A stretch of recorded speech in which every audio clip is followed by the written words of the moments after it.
All right, guys, how we doing? Welcome in. It's Spence here, Spence and Serge, and I hope you guys are enjoying the content.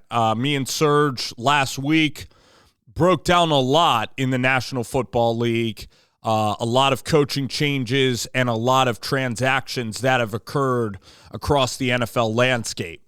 So today, I'm going to talk about a couple of flagship programs in the National Football League and kind of an overlay of what has transpired and my opinions on where these two franchises are really going.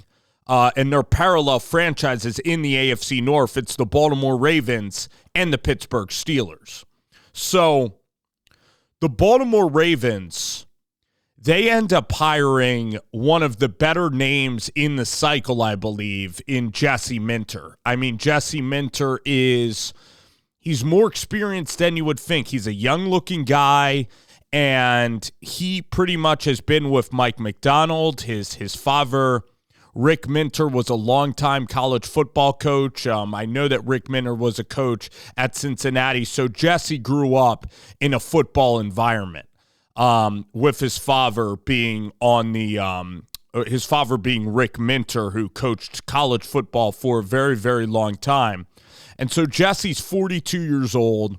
I think that's prime, head coaching years.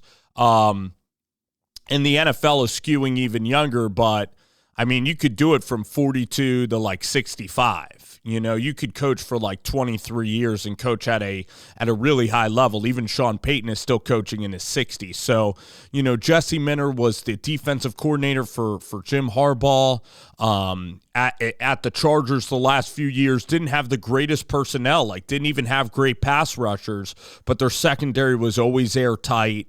Their schemes were always really solid. And they made the playoffs a couple of years. They didn't win the division, but, they've always been a decent unit. And even in the playoffs the last few years, especially against the Patriots, their defense really showed up. And he's getting the most out of his talent. He's an energetic coach. He gets along with people very well. And it's one of the better coaching hires, I would probably say, in the entire cycle. It might even be the best coaching hire. I'd maybe even rate it number one. You also have, John Harbaugh, who's a really good hire for the Giants, and then you also have Joe Brady that I like in this cycle as well. So looking really at Jesse's, history, Michigan, Baltimore Ravens for 3 years, with John Harbaugh, Wink Martindale, and he crossed over with Mike Macdonald, I believe, maybe in Baltimore. So they're always very tight. All those Michigan guys up there with Harbaugh are really, really tight. So, what I look at Baltimore, I love what Baltimore is doing. And then they hire Declan Doyle as an offensive coordinator. So you're going to have Jesse probably calling the defense, young, innovative defensive coordinator, and then they hire this up-and-coming offensive coordinator in Declan Doyle. So Declan Doyle now, the difference between him and Grant Yadinsky and even Davis Webb is that as a 30-year-old guy like Declan Doyle now is going to be calling plays.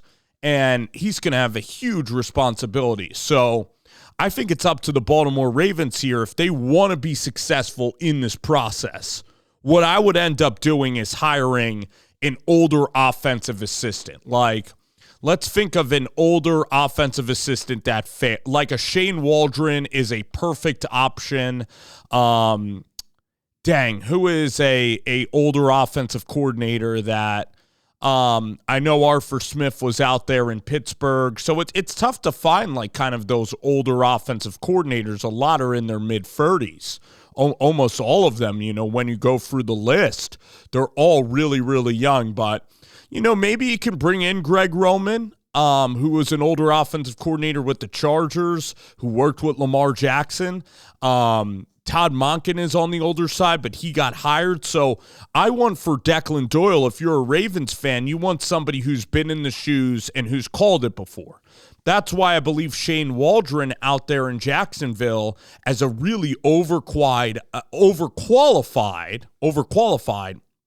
offensive analyst, that's why that was a brilliant hire with Grant Yudinski. So Baltimore now is going to have to supplement Declan Doyle, who's very young, with older offensive assistants. But Steve Bisciotti, the owner there, they retained Tyler Santucci, who's a rising star, who's 37 years old, who was the Georgia Tech defensive coordinator. He's great for a linebackers coach. So that staff is going to be so legit on the defensive side.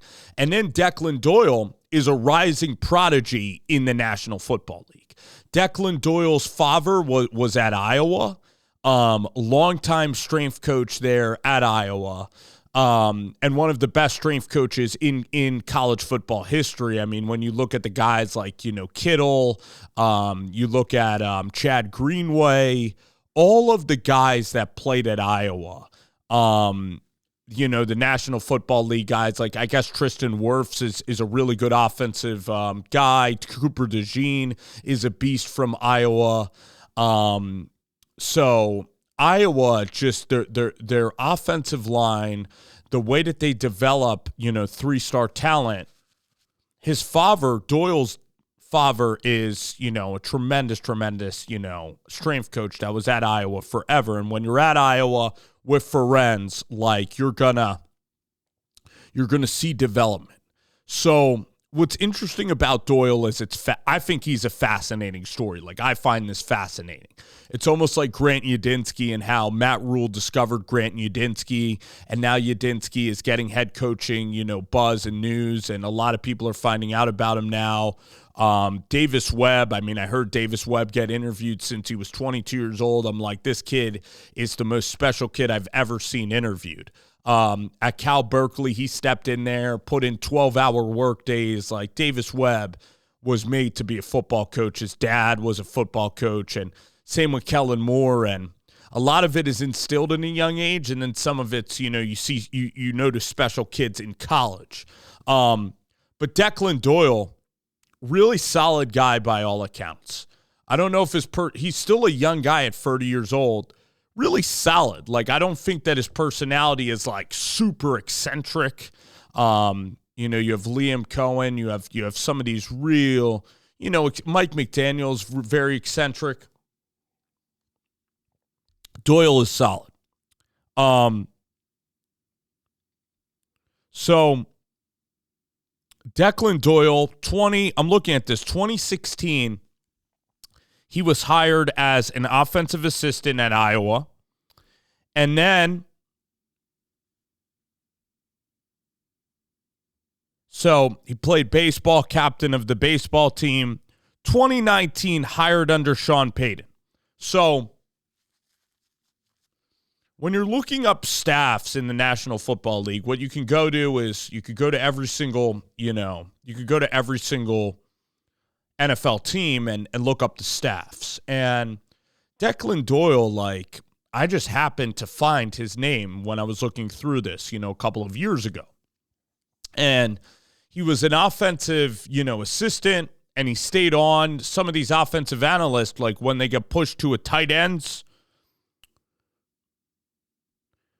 when you get, retained and pushed up through the cycle, but the fact that Sean Payton discovered Declan Doyle and he was that young, there had to be something like mentally with him and the game of football that is just willing to be shared and shined.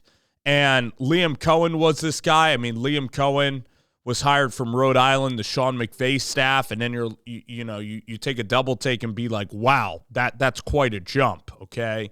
So the NFL is a billion-dollar organization, and they scout college coaches. The best ones scout the coaches in the college ranks. And, Albert Breer's pretty damn good on this stuff. He's at Sports Illustrated. A lot of the national guys, they'll report the big news, the head coaches, the coordinators. But really the weeds of the NFL are these young offensive assistants or young defensive guys. So when Sean Mannion, when you keep hearing his name in these cycles, it's fascinating. And so Declan Doyle, hired by Sean Payton, and you're like, whoa, This guy must be, by all accounts, an offensive genius.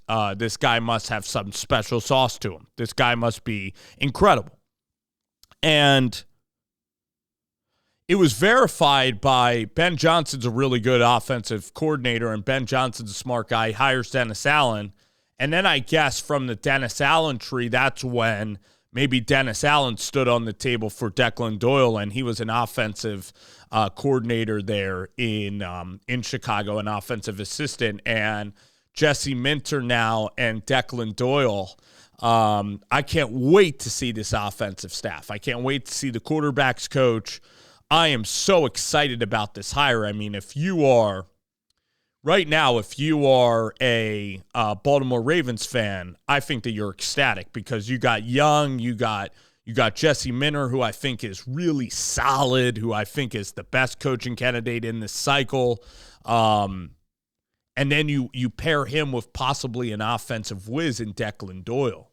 Now, what I think is interesting is Detroit now, they took on Drew Petzing and Mike Kafka. So whatever Drew Petzing's going to do, Mike Kafka can move into that role, and when you can retain and promote in an efficient way. I mean, sometimes you promote like the Eagles did and miss horribly with, Brian Johnson and also Kevin Patullo.